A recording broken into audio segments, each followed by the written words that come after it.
Yeah.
change? Am I gonna feel this way forever? Are you gonna be around for me to count on, count on?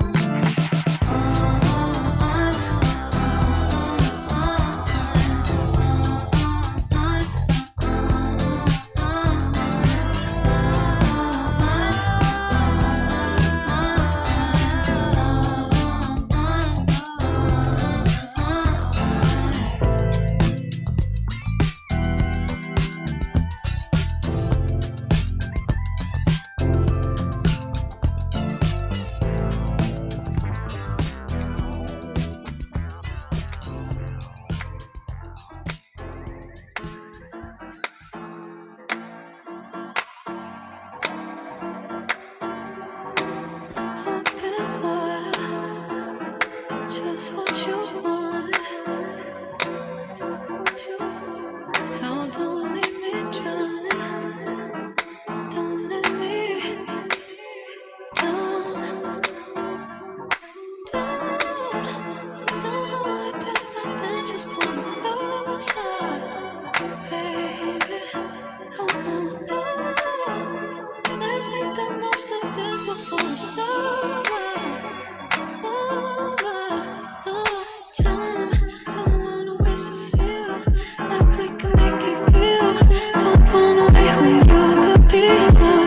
Silence, too busy reading minds.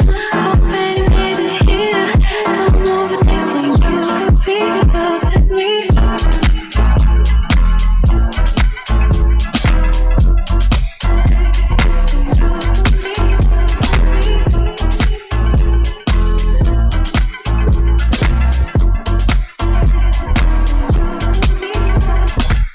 Get me started.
Harry, we're at another Spark Festival.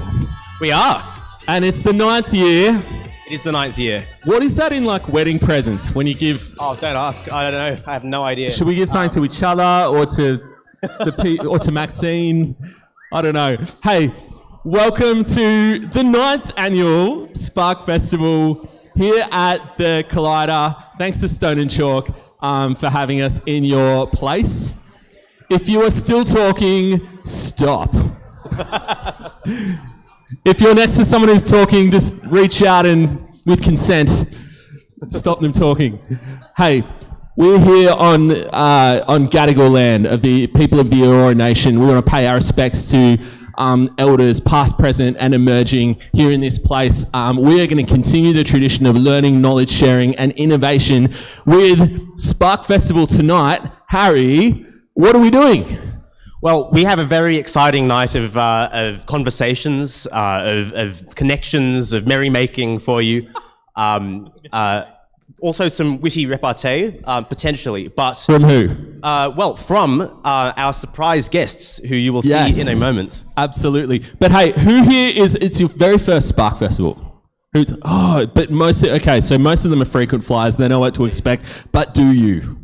Because tonight it's going to be different, isn't it? Hey, just quickly, we're going to be talking about the future of funding. That's right. We've got a panel session and you are going to moderate it. Apparently. Yes. Good. No, I will. What else is happening? We have a fireside chat with the New South Wales Minister for Industry and Trade, Innovation, Science and Technology. We've hit the big time. Absolutely. No videos this year. Indeed. In the flesh, which is awesome. And we'll also give you guys a sneak peek of the week of activity that is to come. We've got over 70 events in this year's Spark Festival. It's going to be one of the biggest and most diverse Spark Festivals we've ever seen. And for year 9, we've got the majority of events within the Sydney metro area, but also quite a large number of events around New South Wales and indeed around Australia. And we also have just come off the back of delivering an additional 100 or so events over the past 12 months, many of which, with the support of Investment New South Wales and Minister Chantavong, have been in regional and rural areas. Yeah. And actually, we beamed in Lou Conway from Armidale today to our panel. So it continues. It's super cool.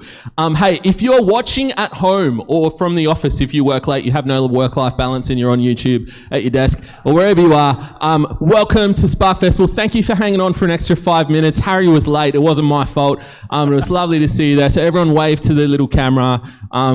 Good to see you guys. But hey, we can talk about the future of funding. But what is funding if you don't have anything to fund, Harry?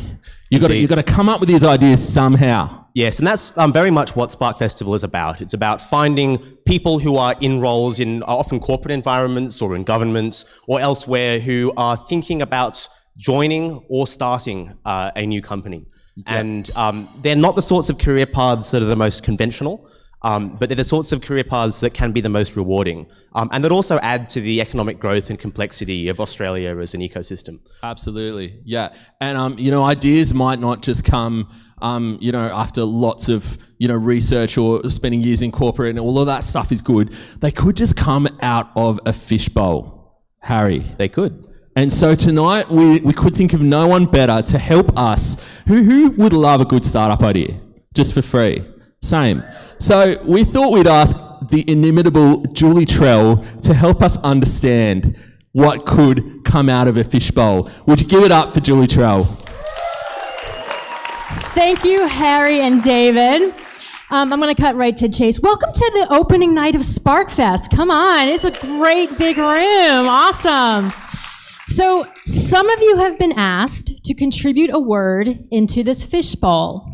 Now, with the magic of the other AI, which I call applied improv, and these amazing improvisers from Improv Theatre Sydney, I have Jeeves, come on up, Jeeves, Alana, Hayden, and Emma. Don't sit down, come on up, come on. Now, through the magic, we're going to create these amazing startups that you have never heard before. And let's face it, you might never hear from again. Now, with all startups, we need capital, right? And that could be investors, that could be loans, that could be, let's face it, paying customers. So with my magic wand, I'm giving everyone in this room a full pocket full of capital, your digital accounts, currency, your choice. Great. Now, when these startups are pitched, I want you all to shout really loud, "Take my money!" All right, you try it. 1, 2, 3. Take my money! Pretty good. All right. And with that, with no further ado, hold on to your hats, open your wallets. Let's start with startups from a fishbowl. Thank you very much. Yes, okay. Hear me, is that right? Yeah, perfect. Okay, you've dropped words into this. We're going to turn those alchemy-like into ideas. We have grateful and daydream. Okay, great. We've all been there, right? We've been sitting in a place that maybe we didn't want to be. We've got an uncomfortable amount of time at an airport or in a train station, on the ferry. Guess what? These are going to turn your daydreams into wonderful moments of kindness and warmth. It's a phone app that every time you get bored, it gets hot in your pocket. It's going to warm up your heart, your butt, your knee, the pouch that you have. However you take your laptop or things around, that is going to warm up when you have a good idea. In fact, we have sold so many devices, they're actually now technically not allowed on airplanes because of the device warnings built into the phones you have in your very pockets today. I want you to come and check out. Please support my business. It's called hotphones.biz. Take my money! Woo! All right. So we have popcorn and window. You know when you're at the movie cinema and you are in the bathroom, but you're starving. Yes, thank you. Well, we here at Show Me the Food While I'm Doing Something Else have invented this beautiful window at the top of your bathroom stall so that you can look into the food vendors as they're cooking their popcorn. So you're multitasking, you're getting things done, but you know what's awaiting you on the other side, a delicious treat. We call it Pop While You Wait. Take my money! All right. We have, oh, that one's blank. Organic AI. Now, guys, you've got organic vegetables. Yes. We've got organic soy milk. We've got organic farming. AI, not so organic. Is it? No. That's why at Fresh Farm Organics, we are digging up the freshest, most organic robots for you to enjoy in your home and at your workplace. All of our robots are 100% made of potato. And when you need to dispose of them, you can put them straight in the compost. In fact, some of our customers have even enjoyed their robots with their family meal. Guys, Organic AI, look us up. Thank you. Take my money! Friends, I'm very excited to present to you an idea I've been working on for quite some time. I'm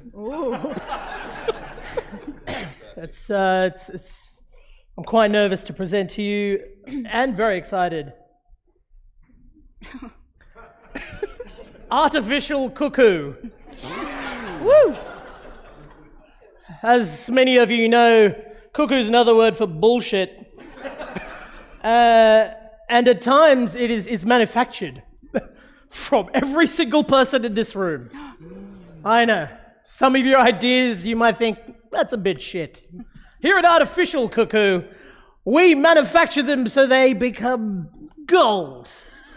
As a matter of fact, we've found that 89% of your ideas are rubbish and will not go anywhere, but at Artificial Cuckoo, we've turned all these startups into gold, diamonds, cash. Ladies and gentlemen, friends, look us up at artificialcuckoo.com.au. Take my money!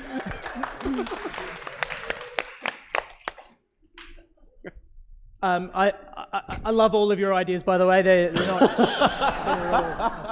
Thank you, and give him a big round of applause, please. What a start, what a start. And the start of something that is, in fact, quite serious some of the time.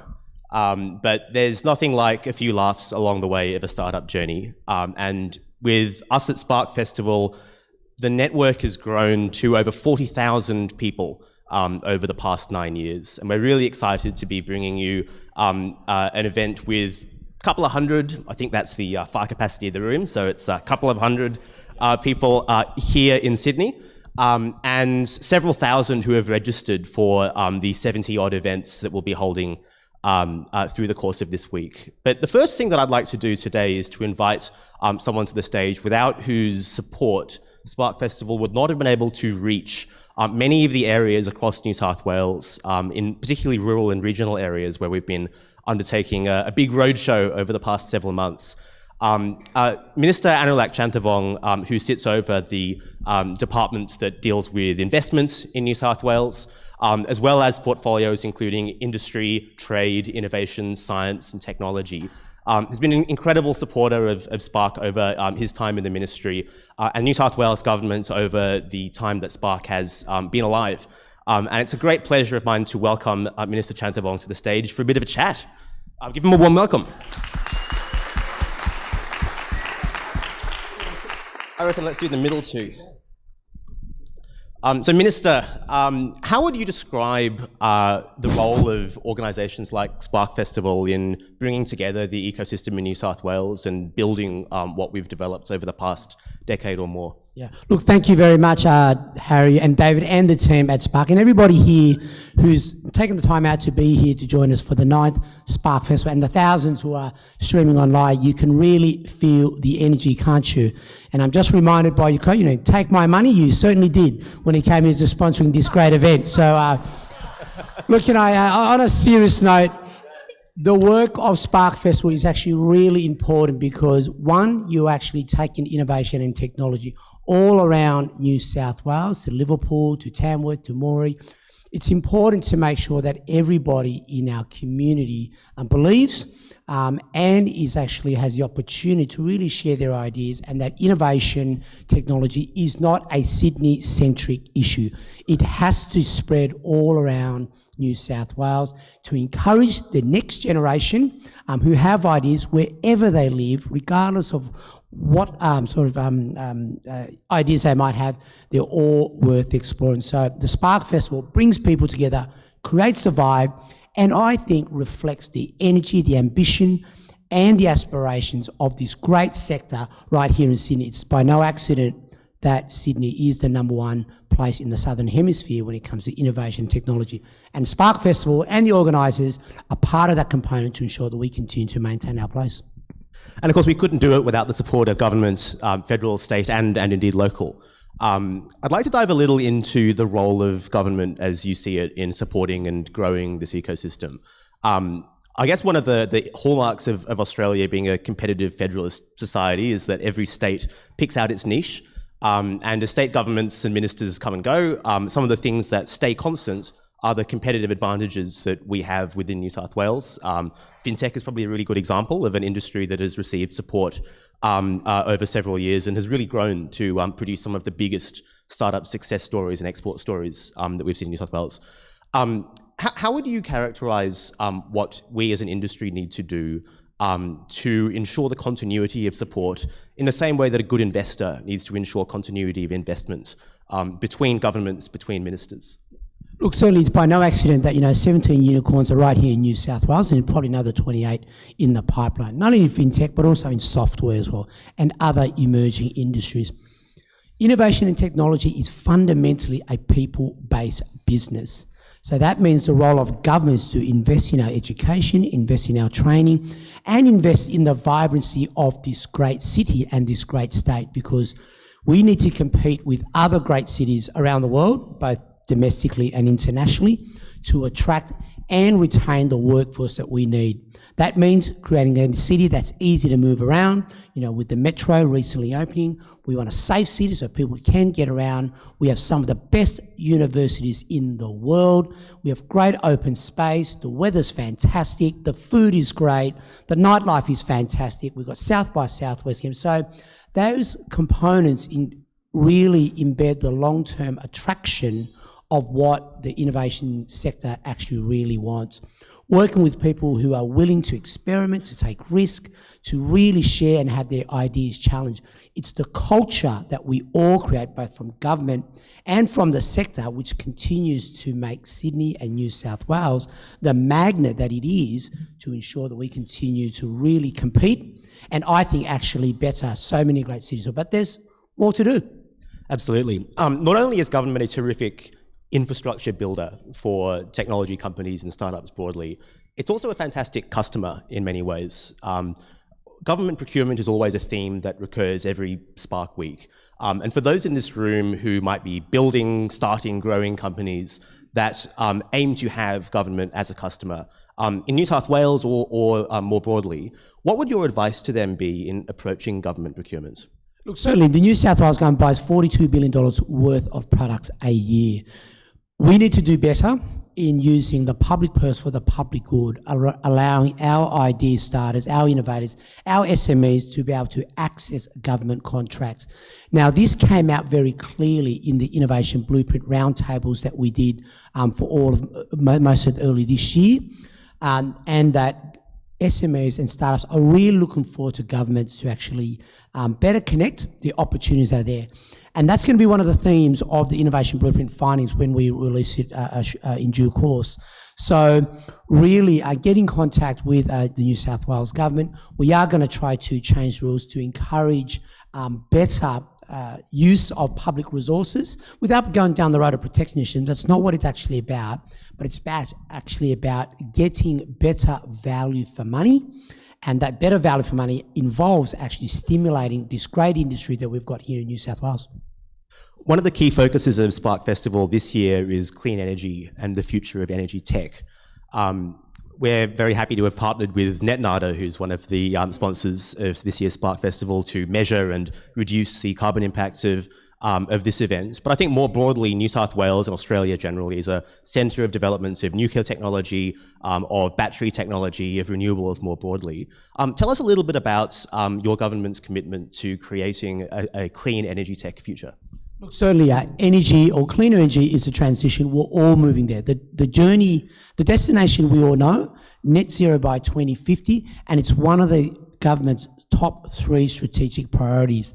Not only because it's good for environment, it's also good for jobs, good for innovation, and good for technology. We can't reach our goal if we don't adopt and adapt new technology in this space. Let's not forget, only a few kilometres from here is the base on which photovoltaic was actually created, down at the University of New South Wales. The foundations of research, of innovation at our universities is so important, and that's why the New South Wales government is also backing this up with serious resources. We're going to invest over $1 billion in clean energy. We have a over $250 million fund in net zero manufacturing with the Minister for Climate Change. And of course, we have other various funds, which is all about supporting startups and scale-ups who actually can contribute to the energy journey and the energy competition, because every country around the world knows that we need to reduce carbon emissions, but how we get there is going to be a real challenge, but a real competition, whether it's in transport, of course, with electric vehicles, and in energy, with using cleaner energy, whether it's wind energy that we've got down the south coast, or battery or solar, and also in construction and materials, where we try to produce buildings that have less embodied carbon. Just down the road from me, the Atlassian Central, Atlassian Central is using 40% less embodied carbon in its building, using green steel, using recycled material, and that's the sort of technology and the innovation that we need to move towards a cleaner net zero energy future. It's really exciting. I said, we've got great people, excellent universities, and the ideas to really take the world forward and to lead the change that the world needs when it comes to zero net transition. Another of the key thematics that we're focusing on in this year's Spark Festival, as in all Spark Festivals, is the promotion of women in technology, and particularly female founders. We're about to hear from a number of fantastic female leaders in this ecosystem. But before we do, there has been a lot of discussion of this topic and of government's role in supporting women in tech.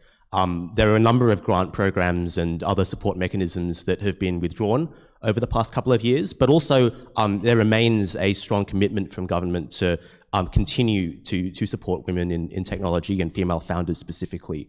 Could you tell us a little bit about the support mechanisms that are available and that are being created over the next year or two? Yeah, look, sadly but truthfully, I think only about less than 3% of VC capital actually goes to female founders. In New South Wales, probably about 7%. Now, that's not a good statistic. We need to do better. When I say we, it's not only government, but also the industry as well. There's certainly, I believe, some normative cultural behaviours which actually overlook female founders and what they can do. But the results also show that female-founded startups actually do much better than male-based ones. And if you even break down the intersection, not only women, but women of diverse women, it's even lower. So this is an issue that requires everybody in the sector, government, the private sector, the innovators, to actually, encourage more women to get into the sector, but also for those funders to look beyond their normative thinking that, you know, these are really good ideas. Look beyond the gender bias that you may have and actually really explore and give women an opportunity to really show their stuff. And there's so many great successful stories. So from the New South Wales government perspective, we have the Female Founders Program providing skills and opportunity. And there are other programs within Investment New South Wales, which is really aimed at, I think, supporting women, but also making sure that we continue the conversation and to break the intangible barriers where not enough women, not enough female founders are actually having access to the capital that they need. So in that sense, governments has a real role to play to be a greater connector and a greater collaborator between financiers and female startups. Absolutely, and that's one of the core tenets of Spark Festival's work in this space, bringing together the various parts of the ecosystem that can work together to create commercial outcomes and to create investment opportunities. Just before we finish up, Minister, I'd like to ask you, when your term as Minister concludes, as all ministerial about terms 2100, I think. Indeed. What would you like the New South Wales innovation ecosystem to look like? Look, we need to continue. Look, first of all, we have some great foundations, as I said earlier. We have great people. We live in a great city, in a great community. We have some of the best universities. What I'd like to do is for us to continue to build and investing in our people. On top of that, I would really like to see the gap that we've got at the moment turning in ideas and innovation into industrialisation of products. That's where perhaps we haven't done as well, and that's quite a recurring theme for me. So part of what we're trying to do with the Innovation Blueprint and with our policy agenda is to set stable long-term policies. You know, governments will come and go, such as the democratic wave, but what we want to do is in particular encourage the industry, the sectors, to play a greater role and to create that stability in the environment, whether it's investing, whether strategic objectives, and making sure that there is a real consistency and clarity on where government uses its resources. So that's why part of it, I was here last week launching the IPC scorecard, and what I really want to achieve in part of the innovation sector is to make sure that it fits a broader strategic objective that's important to the New South Wales community. Housing, for example, is one. If we can't afford to provide accessible and affordable housing, we're not going to be able to attract the very people that we need for this sector and this industry to be world-class competitive. I'd like to see us certainly move up the ranking when we compare ourselves to the international jurisdictions. Certainly New South Wales and Sydney is number one domestically in a number of categories, but when we compare ourselves to Israel or San Francisco or Ontario, we can do better, or Korea, we can do better. And that's, I think, a good thing for us to aim to. That's why the scorecard is making sure that we don't become complacent and that we always need to look offshore and outwards as we compete in this highly competitive industry, which is global and which requires the talent, which is also highly mobile. Like good young talent can go anywhere, and technology allows them to go anywhere. We want them to stay here. We want them to create a community. We want them to create their lives here. So great opportunities, great areas for us to improve on, but we have some of the best foundations because we've got some of the best and smartest people in the world. Absolutely. And Spark Festival largely exists to help promote many of those priorities that you've just outlined, but also the dialogue between the ecosystem and leaders in governments. And I think today is just the beginning of a fantastic journey between us and you, Minister. So thank you very much for your support. Thank you very much, Harry. Thank you, everybody. Awesome. Well done, Harry. That was a great interview as well. Minister Chanthavong, that was awesome. I feel a lot of those things are going to align with so many people here tonight. And at the same time, I realise there's so many people who don't have a seat. So what we're going to do is, if you've got a spare seat next to you, do you want to just wiggle that way or, kind of into the middle? And yeah, raise your hand and it's a bit like, it's a bit like, what is it like, Dave? Don't know. When you wave at someone who doesn't have a seat. Yes. Musical chairs, is that what you're looking for? Thank you. Harry. Music up? Oh dear. All right. But we're a professional outfit here, Harry. We are. Always. Hey, we just want to take a moment to chat a little bit about how Spark comes together, and that is largely because of the partners that work with us to support those 70 events. Now, Harry and I, as much as we'd love to, do not run 70 events by ourselves, and nor would you want us to be honest. It's actually through many of the different people in our ecosystem putting those things on. And so I just want to mention some of the people that have made, particularly this week, from the 2nd to the 6th of September, Spark Festival happen. And those people, those organisations are, firstly, the City of Sydney. Thank you so much for your role in sponsoring Spark Festival. Again, Julie somewhere is in the crowd. Julie Macy, I'm sure you are, who has for many years been supporting Maxine and the team, and you flew back just for this. I know you did. That's what I'm going with. Yeah, and the team at the City of Sydney. Thank you. The Department of Industry, Science and Resources. Harry, do you want to say a little bit about? Yeah, absolutely. Minister Ed Husick, the Federal Minister for Industry and Technology, has been a staunch supporter of Spark Festival and of the innovation ecosystem, both in government and opposition, for many years. And it's largely thanks to his personal support that we've been able to receive support from the federal department. We have done a lot that we would never have been able to do without that support, including sort of creating the kind of new generation of Spark Festival over the last couple of years. It really wouldn't have got off the ground without the support of the federal department. And they send staff members to our events all over the place, in Armidale, in where were we?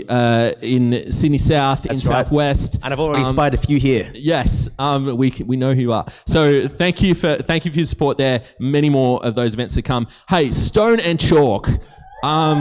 Hey, so we've got Lynn, Alex, Lucinda. I can't see you because you're behind the lights. Jackie, all those sorts of people. Kasha is probably there somewhere.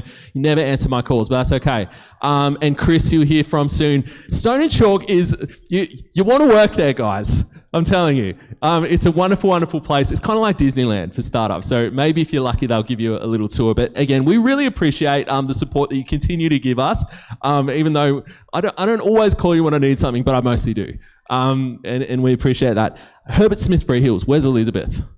Yes, Elizabeth. We're going to hear from you shortly. Harry, why don't you say some things? Yeah, we have been conducting the most extraordinary investment forums with Freehills, largely thanks to Elizabeth Henderson's support, who's the partner who sits over the venture capital practice, and we'll hear from Elizabeth shortly. But we've had hundreds of founders who are in market raising capital, mostly Series A and later, interact with people who otherwise they may not meet. Be they family offices, be they private equity from Australia and overseas. We had the director of Singtel Innovate, for example, fly in from Singapore to do one of these events. And we know that investment has arisen as a result of them. And we know that there are incredible new relationships that will likely result in investment opportunities or sort of honing of pitches and honing of approaches and strategies by both the investors and the founders who are seeking investment in future. So thank you again for Freehill's support. And Pauline has flown down from Sydney as well, from ACS Labs. And we've also got Andrew from Harbour City Labs. So our wonderful, wonderful friends at ACS Labs, Harbour City Labs, again, just always supporting what we do, whether it's with their spaces, which are beautiful, by the way, in Barangaroo, and in Brisbane. I'm sure that one's beautiful. I've never been there, but happy to be invited. Murray, you could tell us, probably. But yeah, so really, really appreciate it. Actually, we're going to hear from Andrew in a second. So you want to, yeah, I'll grab you up here. We also want to really thank Simon from Startup Daily and the whole Pinstripe team for all of your help filling this room and many other events. Obviously, it's working. What is that? Is that me? No. It usually is. It's either my torch or my music. Net Nada, we talked about them. Wonderful team. Lockie, Afonso, and the team helping us quant our carbon footprint with this festival, which hopefully is small, because all of you rode here on bikes, right? Thank you. UTS Graduate Research School, Dr. Sarah and the team there doing incredible things with the entrepreneurial PhD. UTS, I'm a proud UTS alum. I turned out okay. And so we appreciate them. Control Prints, Churro, and Startup and Angels. So many, many more people putting together this festival, but these really, really rose to the fore and helped us practically make it happen. So Andrew, we thought it would be nice if you could say a few things, whatever you want really. With the microphone, yes. That's a lot better. Hi, I'm Andrew. I run Harbour City Labs in Barangaroo, which is part of the Australian Computer Society. We're a place for scale-ups who have global ambition. Please don't stand in front of our banner. Unbelievable. Oh dear. We're not sponsoring that much next year. Now, I was thinking about what to say tonight, and I did think I might talk to you about how great our space is, how much we help our scale-ups, how fantastic our online offering ACS Labs is, but I'm not going to do any of that. There's something else I want to talk to you about. There's something I want to say. So I wanted to tell you about a time not too long ago when I was judging a Technology Impact Award, and I had 32 entries to review. If you've ever done this, it's kind of hard to read 32, and then you have to read 32 again until they start to catch in your head. But I could only choose one winner, right? So the field was super impressive, lots of amazing technology, the sort of technology that is and will change the world, until I came to this one technology. And it was simple. It was so simple it actually seemed impossible. It would benefit people no matter where they lived, no matter how poor, no matter how disadvantaged, no matter what nation they were from. The people it would help, they all suffered a health impairment which impacted every waking hour of their lives, and it impacted the quality of their life. Now, the technology I was reviewing would instantly remove that impairment, restoring health, relationships, quality of life. In short, joy. And as I read and reread the 32 entries, I kept coming back to this one. My heart kept coming back to this one. Why? Because people. Because what good is any technology if it isn't benefiting people? Restoring their health, helping them work and play, bringing them together. I think we all know that, but I think we sometimes forget it. So I wanted to use these few minutes to remind us all. Those of us who aren't founders, government, industry, investors, ecosystem players, our job is to support founders whose ideas and technologies will benefit people, lift them up, propel them, bring them together. And that's why we at the Australian Computer Society, through our labs initiatives, are such strong supporters of Spark Festival. Because Spark is obsessed with supporting and equipping founders, as we are. It's baked in. So we're thrilled to be part of Spark again. This year it promises to be another great festival. Thank you, Sparkies, for your efforts. It's such a comprehensive and excellent program this year. I trust you'll find it enjoyable, informative, and uplifting, because people. Thank you.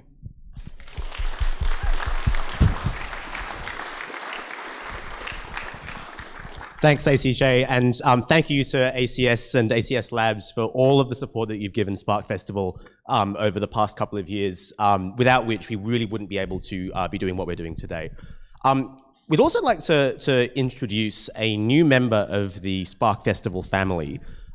We love it when companies that have been successful startup stories overseas set up in Australia and expand to our shores and provide what is often a really unique service offering to this market.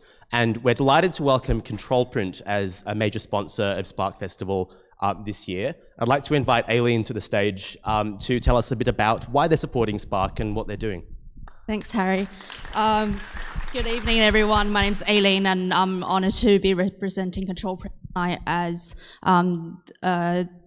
the opening night sponsor and major partner of Spark Festival 2024. At Control Print, we believe that innovation thrives when collaboration is nurtured, and that's why we're excited to partner up with Spark Festival this year. A massive shout out to Dave and Harry for doing an incredible job of bringing everyone within the tech ecosystem together here. So Control Print was founded in 2001 in Sweden with a very simple goal to make collaboration of corporate reports created with Adobe InDesign and InCopy seamless and secure. Today, Control Print has become the go-to solution for producing annual reports, IPO prospectus, and sustainability reports and more. So even though we've grown significantly with offices in Stockholm, London, Helsinki, and Sydney, we still remain a very close-knit team of just more than 50 people. So some might say that we are still considered a startup. How do we really define a startup? Is it the size, or is it that relentless drive to innovate and disrupt? So while we've evolved beyond the early days, our entrepreneurial spirit and agility still defines us. I'm also excited to announce that Control Print is hosting a panel on Wednesday featuring an incredible lineup of sustainability experts. They'll be diving into topics like the critical role of sustainability within any organizations of different sizes and different industries, the evolving reporting standards, and the role of branding and sustainability. So if everyone want to scan the QR code and join us for Wednesday lunch, that would be great. And thank you so much, everyone, and let's make this Spark Festival incredible. Thank you, Aileen. That is awesome. Aileen is very, very patient. I would tell you that. So who's read our emails that are always got typos in them? Yeah, it's me, just so you know. It's me. And so Aileen is like, it's Control Print without the end, Dave. Or it's like, there's less capitals. I always get it wrong, but she's always really nice to me. And she's working with us anyway, Harry. So it's isn't it nice when people just put up with me, as you all currently are. Hey, we're going to get on to something really cool in our program. We thought tonight would be a really cool opportunity to get together some experts around funding to talk about not necessarily the state of play right now, or not necessarily the challenges that we're facing in the startup ecosystem here now, but what the future could look like. That is what we all really, really want to know, right? Many of us here are startup founders, probably. Yep, quite a few. Put up your hand if you're a startup founder. Come on, you're like the least shy people in the room. Okay, great. And there are people here who are working in startups, supporting startups, and we want to know what our lives will be like in a few years' time, in 5 years' time, in 10 years' time. Tonight we're going to find out, sort of. If they're right. But I want to talk about who's going to speak in a second. Hey, if you do have, if you are standing up and you need a seat, feel free. This is a good moment to do that. Just dash over, give your feet a rest. If you are sitting there, give your butt a little bit of a wiggle, because we're just going to buckle in for a good conversation. Is that okay? Yeah, you can wiggle a little bit more than that. Just make sure Okay, so we have got the wonderful Elizabeth Henderson back again for round 2. It's only the first day of Spark. This is your second event. She's good to us. Welcoming Elizabeth to the stage now. Annie Lau, who, yes, you're here. I was like, I haven't seen Annie. I hope she's here. Hey, Elizabeth Henderson, partner at Free Hills, across all of the sort of venture capital and merger deals that are happening there. Annie Lau, who is the wonderful founder of Build Club. Any seat you like, really. Yeah, we should have We can figured see, out. see Yes, below we should names. match I them. think that'd be good. Yes, So you go that'd be a good there, idea. And then Elizabeth, you can See how organised we are. very organised. Kirsten Hunter, MD of Techstars, and someone wore a startup hoodie. Thank goodness. Dr. Sarah from UTS Graduate Research School is in the front row. Julianne Wilkin from Save the Children, who I've only just met recently, but is a wonderful, wonderful person. You've got to meet her. It's going to be awesome. And Chris Kirk from Stone and Chalk. Do we Harry, take a chair? You're going to You know have to what? give up your seat. I'll stand. Chris can go here. Yeah. Give it up to the panel. And Harry, over to you. Terrific. Keep to time. I mean, what a powerhouse of leaders in our ecosystem we have here on the stage. I want to start by asking a question to Elizabeth. As a partner at Herbert Smith Freehills, you see quite a large volume of deals. And when we're talking about the future of funding, it's good to sort of look at current trends that you might be seeing in the market. What are you seeing in the terms of the deals that come like across your desk? Is there anything unique about their size, about their sector, about their speed, and perhaps most importantly about the range of funding sources who participate? Yep. Thank you, and thanks for having me here again. So we, venture capital funding, if you're doing equity funding, there's generally a set of sort of fairly standard market terms that come out of Silicon Valley, been doing them for years.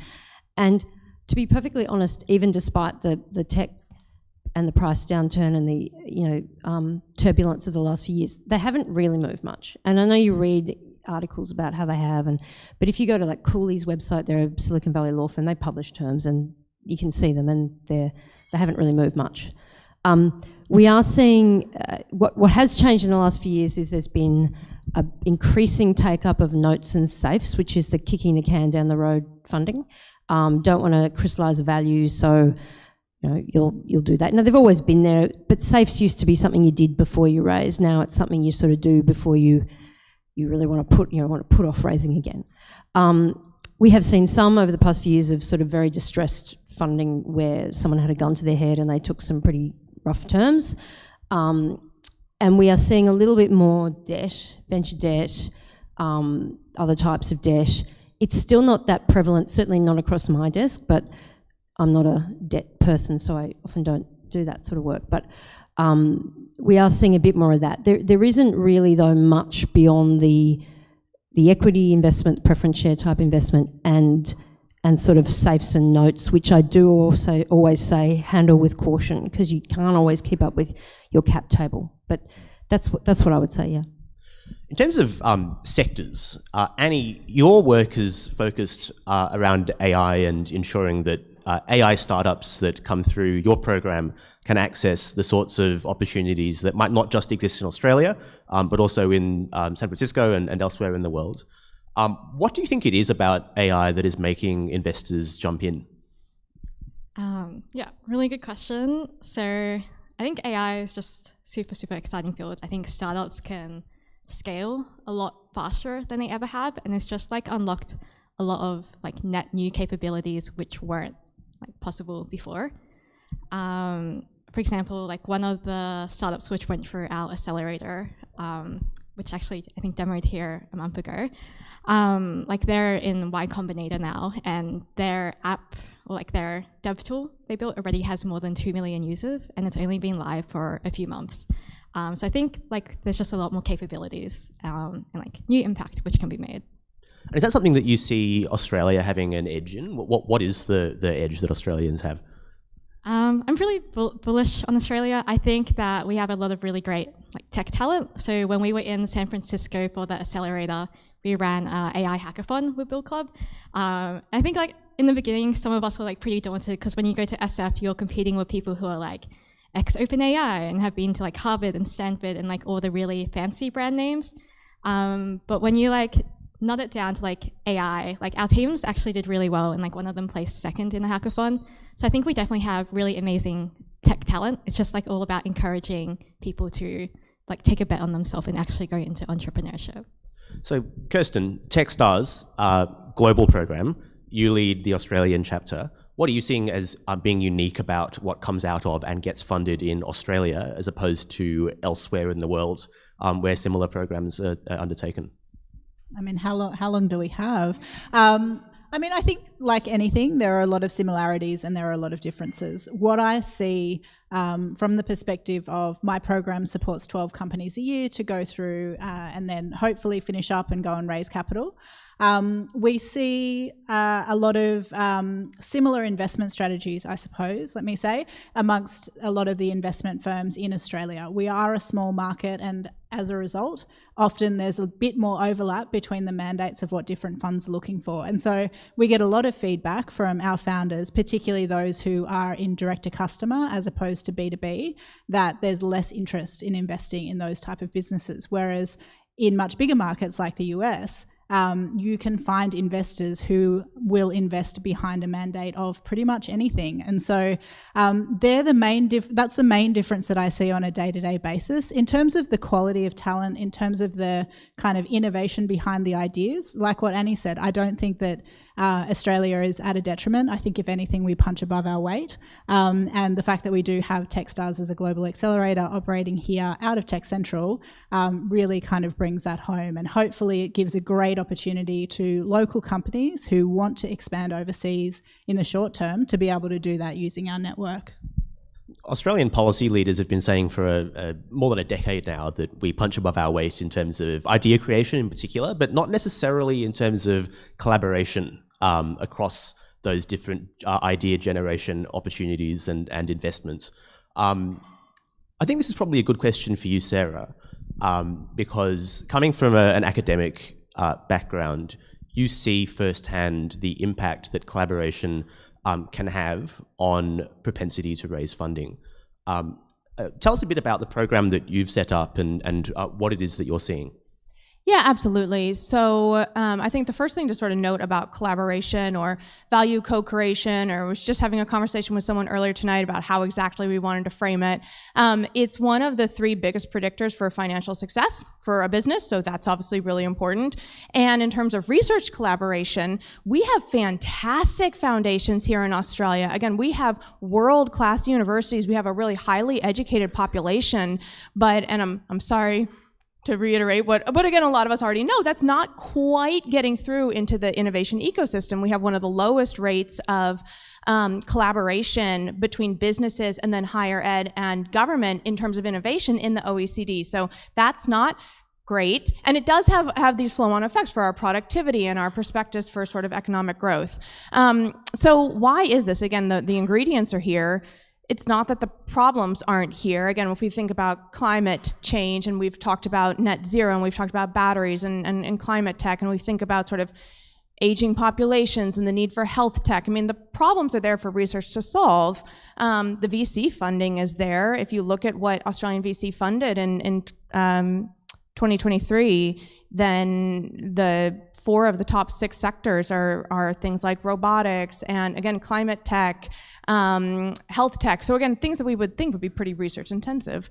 But again, it's not quite getting through. So we do need, I think, this more diversified forms of support for research collaboration. And sometimes that's about timeline, but I think it's also about building out that capability. You know, obviously entrepreneurs have a very specific, often have sort of specific languages and cultures and sort of ways of doing things, and so do researchers. So one of the things that we've launched this year at UTS is what we're calling the entrepreneurial PhD. And so the idea is that you come in and you work on your venture. This is your business. And what you get through working on it with us in the context of a PhD is we're giving you then these 3 years of really rigorous, dedicated mentorship from a panel of experts. You're getting access to our UTS startups community, to our advanced facilities. You're getting, again, access to knowledge that isn't always publicly accessible, and you're doing it in the service of bringing your knowledge-intensive, really evidence-based product to the market, right? That's the point of it. It's not a traditional PhD. It's about taking this cutting-edge knowledge and putting it into your venture. So at the end of it, you have these additional credentials. You're a doctor and a CEO, which I wouldn't know because I'm not a CEO, but it sounds pretty good. And you also have this added legitimacy for your business as well. There's a lot of research around how much more, basically A/B testing on Instagram shows that you get more click-throughs when you can say that it's been co-created with a university, and actually studies have shown that customers are willing to pay up to 65% more if they think it's been co-created with the university. So that's really great. But I think from my perspective, what I think is so important about this is that one, it sort of builds out that pathway. You get this longer timeline. So at the end of these 3 years, you're now ready to move into a Cicada. You're now ready for the VC that wasn't ready for you 3 years ago. But I think also we're building out the kinds of capabilities to take this collaboration forward so that we have this more permeable boundary between universities and the knowledge they can create, and again, entrepreneurs who are so good at actually bringing it into the market. So here's a controversial question. Do you think that having a PhD would make it more likely that you would receive funding? I don't, as a researcher, I hate talking about things that I haven't seen the research on. But what I will say anecdotally is that I do talk to people in our programs who have decades of experience in their jobs before they come to the PhD. They say it has made their businesses better. They feel that they have more confidence, more credibility. They now have really rigorous data to talk to their customers. And they've been having these conversations for years, but they're now better able to do it because of the work that they've been doing. And again, it's been tailored to their context. And I mean, the nice thing about doing a research degree in Australia, if you're an Australian citizen or a permanent resident or a New Zealand citizen, it's free for you. So that's really nice. You're not adding to your HECS debt. Isn't that fantastic? Love it. I want to put a similar question to you, Julianne. You've done your time in global banking. You're now at Save the Children, which is a very interesting and somewhat unusual collaboration. Tell us a bit about why. What is it about sort of impact investment generally that is becoming more attractive to funders who otherwise might not have set up discrete impact funds? Yeah, thanks for the question and making it easier for me. So I work within Save the Children, the global charity. What we've done is we've set up an impact investment fund management business within the charity. So this was actually an Australian creation. We've now taken it to a global stage, and we're doing it in Europe as well.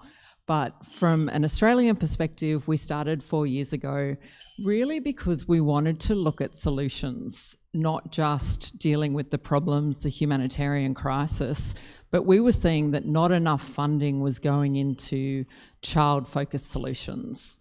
Not enough funding was going into, the great innovations coming out of university, the solutions, the pediatric devices weren't receiving funding, and therefore they were dying. Great ed tech focused on early childcare learning, those sort of early stages, wasn't getting funding. The innovation wasn't happening at that level. So that's why we started a impact investment fund within Save the Children, and we're growing that now, really to solve that gap. And through developing a child lens, just like the gender lens, this is a child lens, and it's what we're trying to do to really shift the focus, have more people thinking not just about people broadly, but about the children who are going to grow into the people, and making sure that we can help these kids. If you help a kid under 5, the exponential benefits that come to the community are really fantastic to see. Absolutely. So tell us a bit about the mandate and what it is that you're investing in.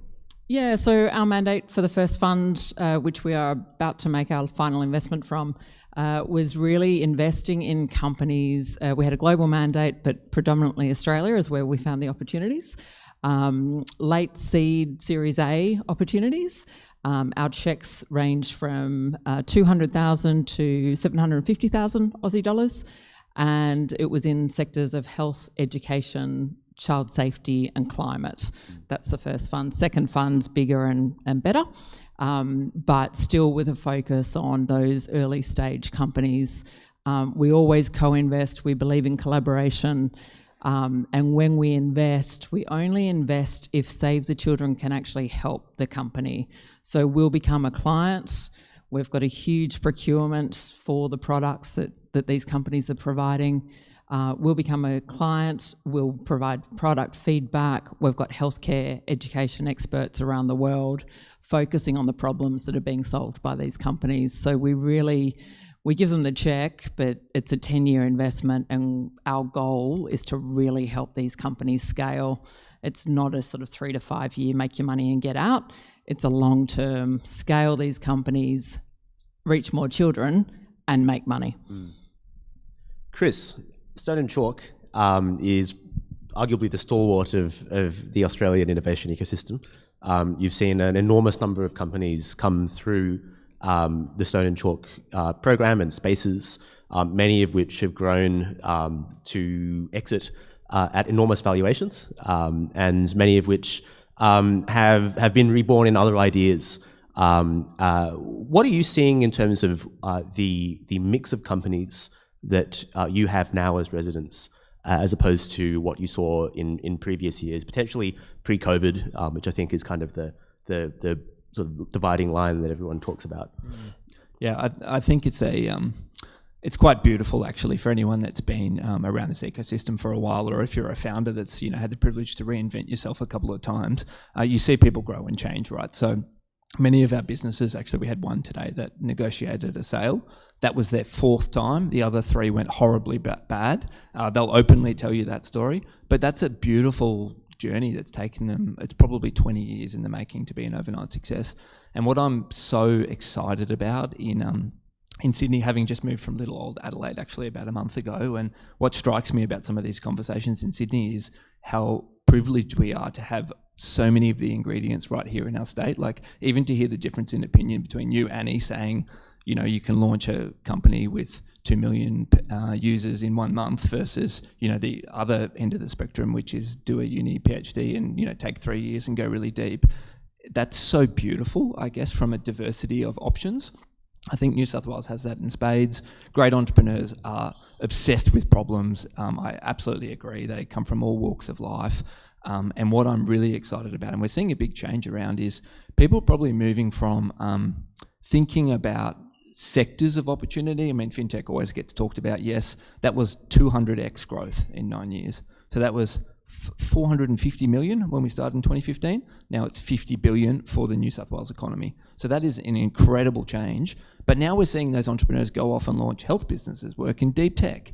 And so that full cycling, or that almost 360 moment for New South Wales is so exciting. I think one of the, down to anecdotes, one of the metrics that we use just to gauge are we doing well here is amount of people that are contacting our team each week who are Australians that are working for all these fancy companies, OpenAI, Amazon, you name it, who actually want to come back. And I think for people in our industry to see that, to hear it, really means actually Sydney's doing a good job at maintaining and growing its global reputation. We heard from the Minister, we've got areas to improve, absolutely. But let's be real, within walking distance of this space is the heart of tech in Australia. And if you look at, 50% of venture capital still comes from one street in the US, right? Sand Hill Road. So we have the opportunity to make it here. And what we're seeing is, I think for the first time really, critical mass of everything we need to succeed as a state. And now it's really a game of how do we put all the pieces together and what's the cake we want to bake. That is one of the most exciting things that I've noticed about attendees at Spark Festival, which is that there are far more people than there have ever been before who are on their 2nd, 3rd startup. Put your hand up for me if you're on your idea 2, 3, 4, 5, 17. Yeah, very good. Okay, we should hold an event to talk about all the ideas before this idea, and I can guarantee you 4 did a brilliant job at the start. Your first ideas were probably better than some of those ideas, right? But it's part of the process. Absolutely. And that's actually something that Sarah, the industry PhD program, does a lot of work to formalize, doesn't it? Because it's not just, the thing I love most about it is it's not just a conventional thesis that you would be writing, but it could be a company that you would be examining the success or otherwise of. Yeah, no, absolutely. I think that's a really good point, that really, if what you have in your head is this 80,000 word thesis that's going to sit in the library and it's going to look really pretty and your folks will be so proud of you. They will still be proud of you, I swear, but this is going to be a little bit different. The core of the work that you do here is about testing and iterating, again, the product, the innovation that you're actually bringing to the market. So the core of your thesis itself might be the robot that you're going to take into your manufacturing context, or the new cancer diagnostic that you're going to be taking into hospitals. It might be the user testing that you've done. There's so many different forms that it can take, and it's framed in a way that it is still a thesis. It's going to meet all the regulatory elements of that. But the point is that the work itself is so much, it feels a lot more tangible and immediately impactful than I think people sometimes think when they think research. I do think that we have a tendency to think libraries, and I love a library, huge supporter. We have a tendency to think elbow patches. I'm slightly sympathetic to an elbow patch, I'm not gonna lie. But these are optional here, right? The core here is really about how can you create, again, this really rigorous, evidence-based innovation product that's going to now live in the real world, and that's the point of it. And I think that for me is really exciting. I think that in a way answers my last question to you, which is that the creation of that piece of work, that body of work through an industry PhD, formalizes and puts in writing and makes concrete the sorts of lessons that you learn from your first venture or your first capital raise, and how it kind of takes you into your subsequent activities. Which, as an investor, Kirsten, I'm sure that you would see very frequently with people that you accept into the program, right? Sorry, can you repeat the question? In terms of people coming with experience from past opportunities, past raises, past startups that have failed. Yeah, definitely. No, thank you. Yes, we do see a lot of repeat founders applying to Techstars, and even people who've applied in previous years apply again. I actually can't speak to the composition of my incoming class of startups, which start on Monday, because it is still embargoed, but watch this space in a week's time. But our class of founders last year, we had an incredibly diverse cohort. We had 7 out of 12 with at least one woman founder. We had 7 out of 12 with at least one person who identified as a person of color. We had a number of the startups who had founders over 40, which counts as being old in the startup space. I'm over 40, so I feel your pain, all of you shuddering. But we do see oftentimes people will go out and they'll have one startup experience that will fail or will be successful but not to the level that they want it to be, and their second or their third idea will be the one that really takes off. And so that's one of the really exciting things for me in my job is I have a lot of people who are doing their first startup, but I also have a lot of people who are doing their third and fourth, and then they get to bring that experience and benefit for the rest of the cohort as well. I do actually have a couple of numbers on this, not about PhDs, but there has been some research that came out earlier in the year, maybe last year, that talked to the likelihood of success of older founders is actually much higher than it is for younger founders because they bring that experience to what they're building. And another piece of information for you, last year's Startup Muster survey, which anyone has not completed Startup Muster for this year, still open, right? Murray's here somewhere. It's September 9. Okay, so you've got one more week to complete the Startup Muster survey. But the results from last year showed that the median age of startup founders was older than when the survey was last conducted a few years ago, and also that the proportion of founders in those older age brackets is increasing. So the two numbers obviously go together, but it does show that founding businesses, particularly technology businesses, is not just a young person's game. They are the stories that tend to be most prominently told, but they're not always the ones that really drive success. Elizabeth, I'm not going to make you comment on the demographics of your clients, particularly as one, but I do want to ask you a couple of questions about funding sources. And the reason why is the one kind of policy challenge that everyone always identifies in relation to startup support is there being a lack of diversity in funding sources. Is that still the case in Australia? And have we made some progress to unlocking the enormous private wealth pool that we benefit from? Yeah, and when you say diversity, are you talking the types of funding, or are you talking more the funds? Yeah, okay. So, yeah, I mean, Australia's still a fairly nascent market, nascent VC industry. So it's kind of bit over 10 years old, and because it didn't survive the various cycles before, it did survive the most recent one. So we don't have a lot by number of VC funds, and those funds are not, compared to, say, the US, and those funds are not as big as some of the ones in the US. So I think the diversity comes not so much from the types of funding, but more from where is the funding coming from. So I think to tap into funding in Australia, you're sort of tapping into inbound investors. So there was US investors, once they got their head around it, they're quite happy to come in. There's a lot of interest at the moment from Singapore, huge amount. But it's still mostly that sort of equity or note safes, and it's the same kind of people providing that. I think there's a lot of opportunity with debt. Private, because of our superannuation industry, that's keeping a lot of the VC funds going, but there's also there is quite a lot of private capital, and we had a session earlier this year on family offices, for example. So there are a lot of family offices in Australia. They go under the radar, but a lot of them are increasingly going into this kind of investment to diversify. So I think that's a huge area, and some super funds are going in directly. Indeed. Well, Kirsten, you would know about that because your past life was in superannuation. What do you think it is that we as a community can do to try and encourage more private wealth to get into the venture market? And what are the kind of barriers? Because there are quite a number of them, right? And some of them are regulatory as well as sort of cultural. Yeah, definitely. So, I mean, for those of you who don't know, I was one of the co-founders of a company called Future Super. So in the superannuation space, looking at using superannuation to drive climate outcomes through fossil fuel-free investing and investing into renewables. So I know a lot about the regulatory space in the superannuation industry. And we have seen, obviously, there have been quite a few notable examples of superannuation funds putting a lot into venture funds, particularly of more established funds. So you wouldn't often see a super fund investing in a new fund's first fund, because super funds are investing money of retail investors, people like us who aren't necessarily sophisticated investors, to use the terminology.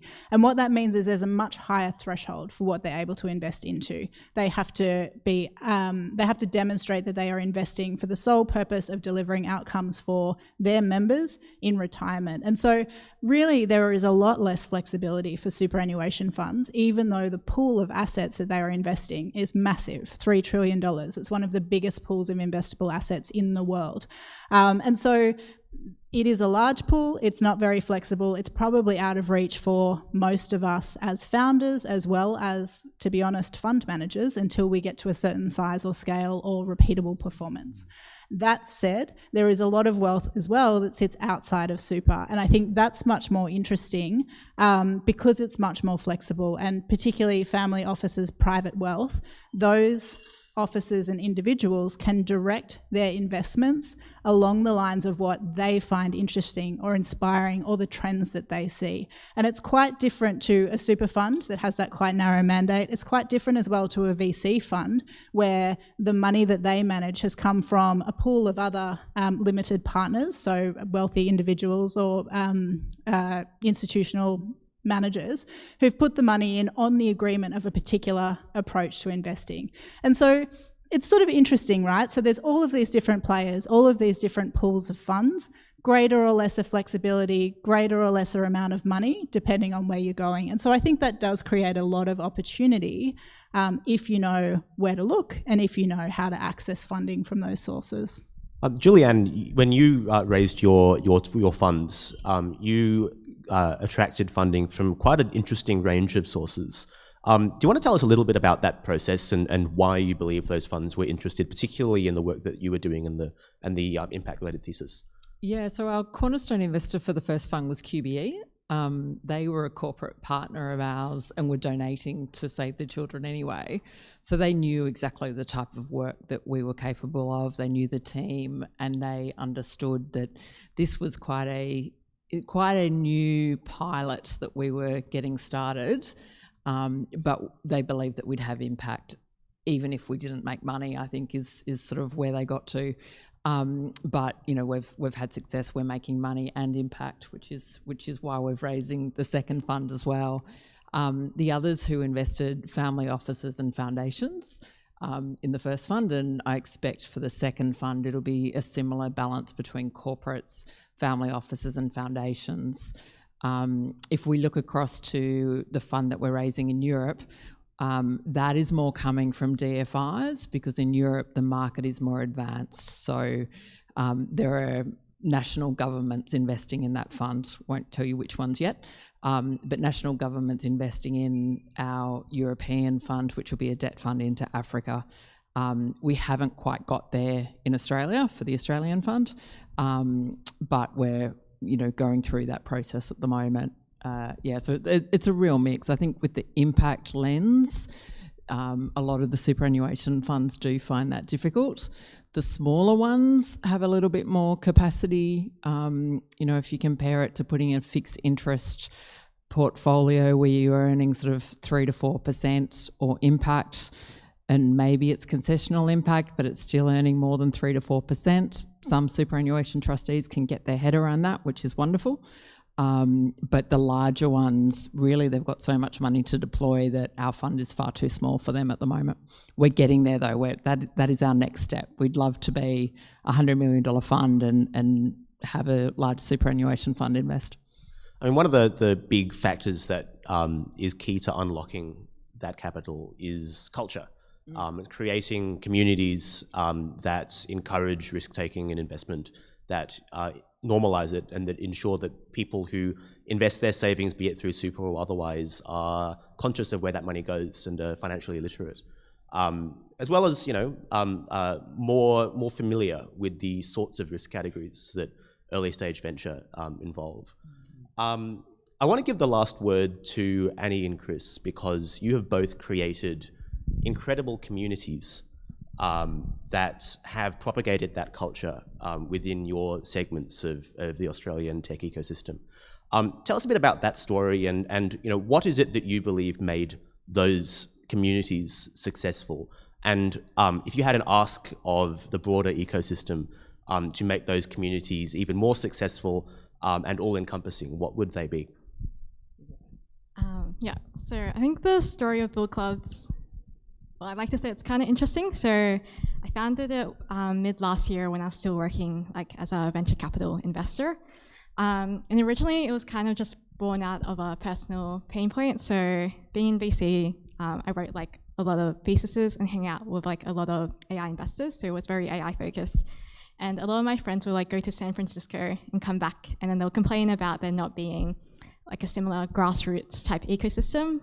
So if anyone's been to San Francisco, there's usually hacker houses where a lot of founders actually co-live together, and just a lot of open co-working spaces. So we wanted to try recreate that here. So it just started off literally, I think for 3 months, it was just me and a bunch of 10 other friends who hung out every Sunday at the office where I used to work, and we used to just co-work together and build our own startups. So that's how Build Club started, and then it kind of just grew bigger and bigger organically. So I'd probably say our secret sauce is 2 things. The first is just the type of people we attracted. So we made it very clear that when you come to Build Club, you're coming to build and hustle and really try to encourage a dream big culture. And then the second thing is probably just the support from the ecosystem. So big supporters actually Stone and Chalk. So Jackie, Lynn, and the whole team here today, they donated the space upstairs which we use, and none of this would have been possible without them. So that's kind of how we grew, and now Build Club is international. So we have presence in more than 20 cities around the world, and there's volunteers who. So I think we got pretty lucky because the people they step up and volunteer just to run Build Club co-workings where they are. So we kind of franchised the model. Sorry to jump around a bit, and also I know Maxine's in the room today, so I know she played a big part in Spark Festival and was also one of the early believers in Build Club when we only had 10 people in there, and now there's over 1,000. In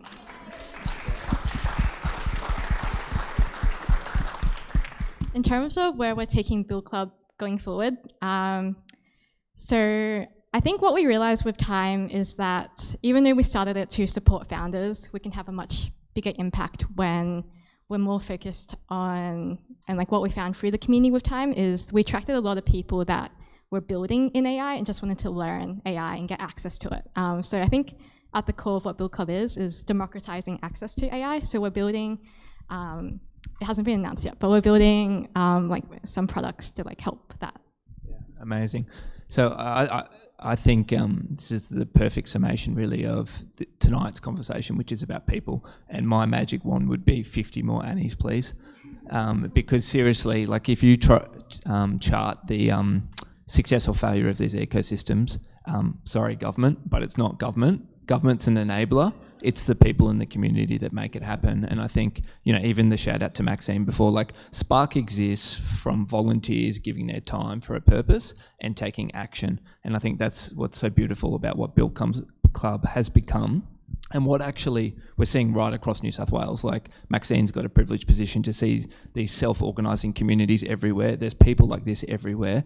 And my wish is, how do we find the people like Annie that want to take action in their community? How do we support them? And how do we use the privileged assets like these incredible places that we have to actually have impact? And that starts with small steps by passionate people. And I think, yeah, bring it on. And if you've got any more people like you, send them your way. Thank you so much. And thank you to all of you in the panel for all your support for Spark Festival in your various ways, and for sharing your thoughts with us here tonight. Please give them a big round of applause. All right. I mean, you could stay, you could go, you could do whatever you want, really. But again, that was incredible. That was super, super cool. And the cool thing is you get to watch it again if you want, because it's all on YouTube, like everything is. And you can catch it later. But hey, Annie, where is she? One of the startups that you introduced me to last year at Spark Festival, when I was like, Annie, do you know any AI founders? Chuhao produces Sunflower AI. You can see it on the screen right there. We're paying customers of one of her Build Club alum, or maybe they're still part of it. I don't know. Yeah. Everett, you never leave Build Club. All right. That's awesome. We make our partners work hard. We make our board work harder. So our wonderful, wonderful board at Spark Festival, particularly Christy Dixon, Anne-Marie Elias, Maria McNamara, Muzz, hashtag Startup Mustard, do it right now if you haven't done it yet, and Maxine are all contributing in different ways. Anne-Marie and I and ACJ and Sabrina from Aura Ventures went down to Southwest Sydney the other day for Spark Southwest. It was fun. We had a really good time. And I just wanted to tell you something real quick. I met a whole bunch of founders there, and it was a panel on investment. So we're talking about early stage investment for startups. It was super cool. And this person kind of came up and let me know their story. But just to backpedal a little bit, Harry, I met someone at Southwest. Oh. No, not like that. But I met someone very, very cool. Why do I say these things? Shuyan is the program manager at, why don't you just come out here for a second? UNSW Founders, based at Liverpool, putting on programs literally every single week for founders in the local area. You had a pitch event the other day with, like 300 people signed up for it or something like it. It was crazy. And I met one of your pitchers. Do you call them pitchers? Startup founders. Yes. She came out, she told me her story. Now, the thing about her was that she did not possess a laptop. She was like, I really want to do this startup program, but I don't have a laptop. And you kind of have to have one if you're going to build something, I guess. So anyway, she told me a story, and at the end she said, and I was like about to say, hey, I'll find you a laptop. She's like, Shuyan bought me a laptop so that I could do the program. And I'm a bit like, so this is the first year, the inaugural year of the Spark Festival MVP Award.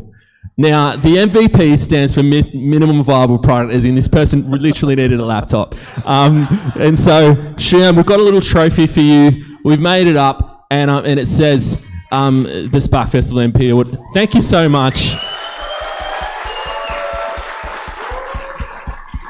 Thank you so much, everyone. It's such a privilege to get this trophy from you. I just want to introduce myself properly. I'm Shuoyan. I'm the Liverpool Program Manager from UNSW Founders. The event David mentioned, we had Vicky from Investment New South Wales as one of our judges, and also Alan from Virtual Nurse as one of our features. Hi, Alan. So I just want to give a special shout out to Chris from Chalk and Stone just then. So you mentioned we are so privileged here with so many resources and wonderful panel discussion just then. And thank you so much for mentioning V's example. So I can share her example with V's permission. Nowadays, we still have founders like V, who is from low-income background, who was inspired to start this social initiative called Second Uses. The thing that inspired her and also stopped her from continuing the entrepreneurship journey is a laptop. She couldn't afford a laptop. So we thought as UNSW founders, we provide practical support to founders everywhere, no matter which stage at your startup journey. So together with Nina and also the UNSW founders team, we sourced her a laptop. That's the only thing she needs to continue her entrepreneurship journey. And I was so touched about the story. And thank you so much. The wonderful thing about UNSW Founders Liverpool Entrepreneurship Program, we have weekly program, and we continue to offer such support to founders from multicultural background, just like myself, and also female background founders. Especially for those from migrant and refugee background, from underprivileged background, we are here to provide you with any support. So if you want to join us, support Southwestern founders, either as a mentor or as a program partner, we are here. You can come to have a chat with me or Nina, or Davey and Harry can pass on our contact. Thank you so much for your support, and thank you so much for the trophy. Thank you. Awesome. Well, Harry, we've got a whole week of events to get into. You sure do. What are your highlights for this program? Oh, good question. I reckon Sink or Swim tomorrow night's going to be good. Yep. I'm going to be at Australia's Longevity Economy, What's in It for You, which is going to be awesome as well, over at Stone and Chalk, the other Stone and Chalk at York Street. That's just Tuesday. Absolutely. Wednesday, we've got the Startup Daily Awards, which is going to be very exciting. Yes. And we've also got a fantastic panel discussion around sustainability, which you got the QR code for before. What's happening Thursday that's on your program? Yes, good question. I don't really... Oh, yeah, I put them all in a list. Yes. And I don't have my glasses. But from start to scale, look, you can go online and check out all the good events that are coming up. And if you sign up for one other event, I highly recommend the closing, which will be on Friday. Oh, yes. Which will be really exciting. But before the closing, I hope you're going to be here because you're off to Ansto. Yes, I am. And you get to go into the reactor. Yes, I do. Yes, and so come hang out with me in Lucas Heights and Ansto. It's going to be fun. I have done it before, and it is really cool. And there is no health hazard whatsoever. They put lots of things on you, and it's all fine. Oh, we're past that point, Harry. I'm an older founder, apparently, so it's all good. And then Best in the West out at Parramatta, and then back for the closing party. So hey, there's a lot to get into. Has anyone else registered for not just this event, something else as well? Pretty much everyone. Wonderful. Awesome. So, Harry, we're going to wrap up. We're going to get down to the bar, get some snacks, and the wonderful team are continuing to, keep the party going for a little while because we've all got to go home early. It's a school night. But what I thought could be cool, who loved hearing those brand new fishbowl ideas? Who reckons we need just a little bit more creativity in our life before we head home? Julie, what do you got for us? Hello, hi. So we're going to do a real quick game from our show, Whose Startup Is It Anyway? And I would love to have two founders or two people working on companies or even an investor to come up and do a 1-minute pitch. No slides, no script, just 1 minute. We're going to count Annie from Build Club. You're one of them that's already been said. The founders, the players have been listening to it. This game is about active listening, and you'll see why improv is so important and helpful and magical for building a business. So they were listening very closely. Can I have two? come on up. Vanuhi. Okay, you're gonna, and I want someone else to come up with her. And of course, what are we gonna scream after she does her pitch? Take my money. Great. One more brave soul. Lucky? I see this. Yeah, you have 1 minute. You're gonna have a 1 minute. Thank you. Give him. All right. So what they're gonna do their 1 minute pitch. I will actually hold up timer. And they're going to listen, and then they're going to make some scenes out of what they heard, both from the 3 pitches, so Build Club, Hacker House, San Francisco, just giving you some memories, and from these 2 pitches. We'll be real quick because we're out of time crunch. It is a school night. Ready? Ready. Hi, I am Vanuhi. You might know me as exited founder of Kindershare, accelerating commercialization, or the face on the corner of this photo. I am now working at Adept Aqua, and what we do is we take bad gases out of water and we put good gases into water. Everyone knows there's too much CO2 in the atmosphere, but did you know that 25% of the CO2 in the atmosphere gets absorbed by the ocean? Why is that bad? CO2 makes the ocean go acidic. Acidic water equals no good for fish, all of that sort of stuff. But why do investors care? Because we've invented a way to take that CO2 out of the water, but do it in a cost-effective and very low energy way. We don't use renewable electricity. We actually just use renewable energy. Natural energy. Everyone thinks CO2 is bad. CO2 is not actually bad. Most of you had a drink with CO2 in it, but CO2 is also one of the main ingredients in ESAF, and ESAF is the easiest way for us to decarbonise airplane fuel today. People know how to produce it. They think that they're going to spend about $12 billion USD on ESAF by 2030. And we've got a very low carbon, very cheap way of doing it. So come and talk to me. Awesome. Take my money. Thank you. And we have next. Alan, here we go. I'm going to start the timer. We all know about the aged care crisis. Do you realise there are 2.4 million Australians aged 65 or older living at home, and that only half of these people are getting support from the Commonwealth Government? Or that every year 1 in 3 of these people will have a fall? Who's going to look after them when they're on their own? Virtual Nurse is a digital assistant that does look after people on their own with a lifelike user interface. It uses only speech. It tracks its users' health and welfare, keeps them on their care plan through reminders and behavioral nudges, and detects any worrying conditions or emerging situations that their GP ought to know about. We have a convincing prototype that has attracted attention and positive feedback. We are now looking to develop it to the stage where it can be tested on users in their homes. And I'm looking for industry partners and co-founders, and I would like to start talking to investors. Thank you. My money.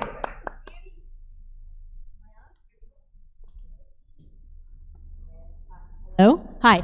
Annie, you've already done your pitch. It was wonderful. So in the interest of time, can I invite Jeeves, Alana, Hayden, and Emma back up on stage? And they have a few minutes to do some scenes. Well, welcome to Flight 918 to Canberra. Nice to see you, ladies and gentlemen, on the flight. Just bear with us. We have some of our electricians and our other ground staff taking out the fuel of this plane. They are taking it out because of its environmental reasons. They can extract some good things, apparently. I know that's going to be a problem for you because you like to get out of here. But unfortunately, this is for the betterment of the country. So just bear with us if they take all the fuel away. Yep. It'll be lighter. We'll be lighter in the air. Be lighter. It's carbon, it's bubbly, it's fun. It's bubbly, it's fun. I heard they're replacing it with water so that all the drinking water and the Sprite and also the Coke that they serve. Oh! Yeah, they're just going to get all the soft drinks and... Just put it in the tank. Yeah. Right. Ladies and gentlemen, you're hearing the voice of the stewardess. They've come to the microphone at the cockpit, so I'm not quite sure why, but it's nice to hear some support. Thanks, guys. Because we all should get a turn on the mic.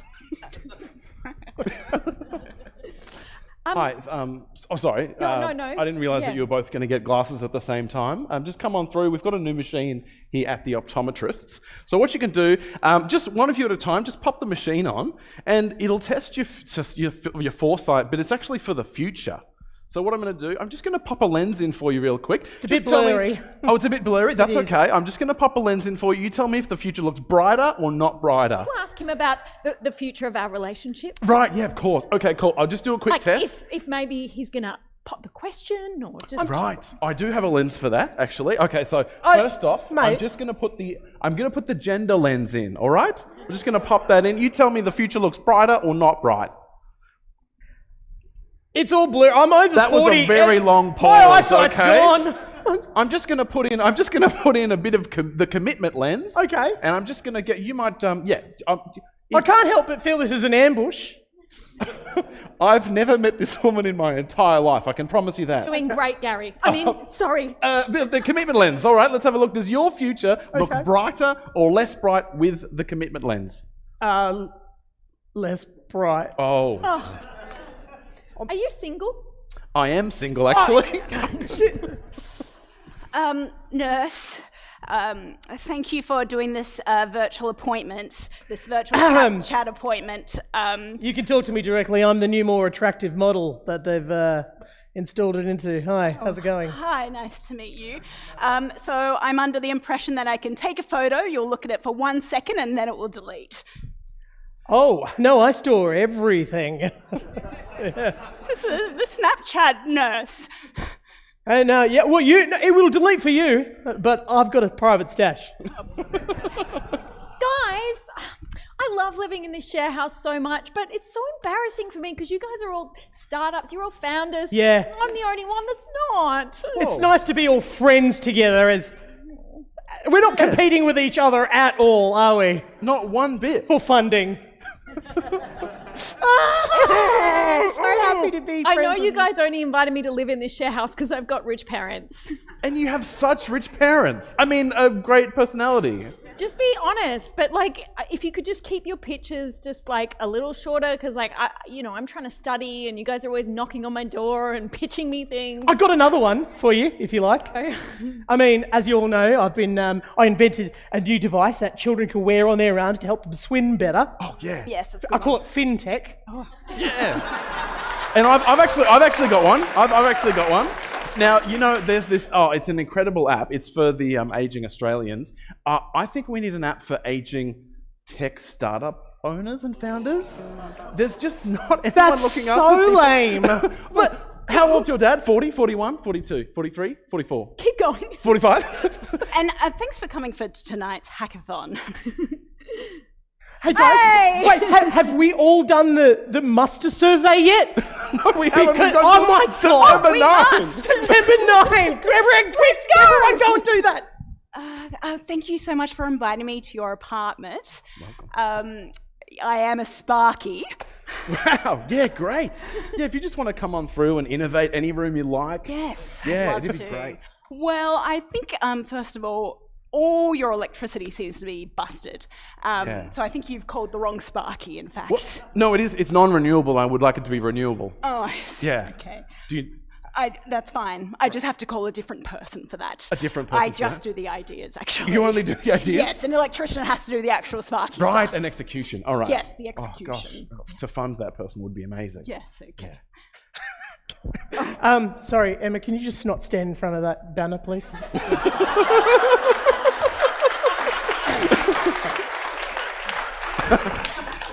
Okay, guys, I know that we've got the public dollar for the public benefit, all right? And we've got the superannuation dollar for the superannuation benefit of all Australians. I just think we need some funding for a little treat. Yes. A little treat for all of the founders out there. They're not getting sleep, okay? They've got big ideas, their brains hurt, they're so full. What about a trophy this size? Yes, a little trophy. A tiny trophy that says you're the best, you have the best impact. There's your name. Yes. Just food? Can we feed them? Can we feed them? How about a lovely charcuterie table? Oh, a charcuterie table that's just maybe right behind this wall? Oh my God! Like a bar, with all different kind of beverages. There could be not carbonated ones though. Oh, still CO2 is bad. no water at all. What if everyone gets a PhD? Yay! Everyone gets a PhD. Little PhD. A little PhD. All right, that's our show, everyone. Thank you so much. Thank you, Jeeves, Emma, Alana, and Hayden. They're from Improv Theatre Sydney. I highly recommend taking classes there, going to see shows, and using improv every day for your business, for your fundraising, for talking to your customers, and the like. Thank you for our pitchers who came out, Alan Van Nucke. And with that, back to David. Thank you so much for having us. Thank you. And that's a wrap, guys. Thank you for coming tonight. Stick around for a little while and we'll see you at Spark Festival this week. Thank you so much.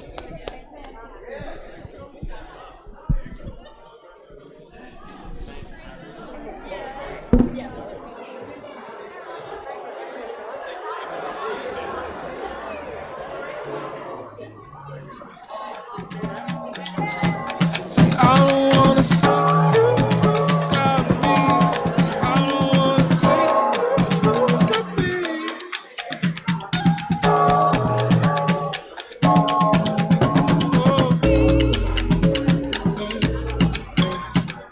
I'm just glad that you're here.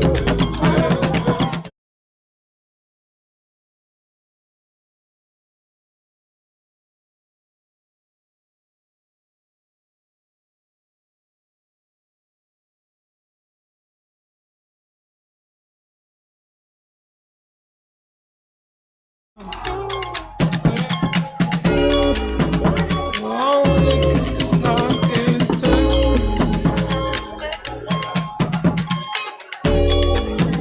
only get this knock unfair. Yeah. Just say. See, we don't have to go. We don't have to go without. Just say.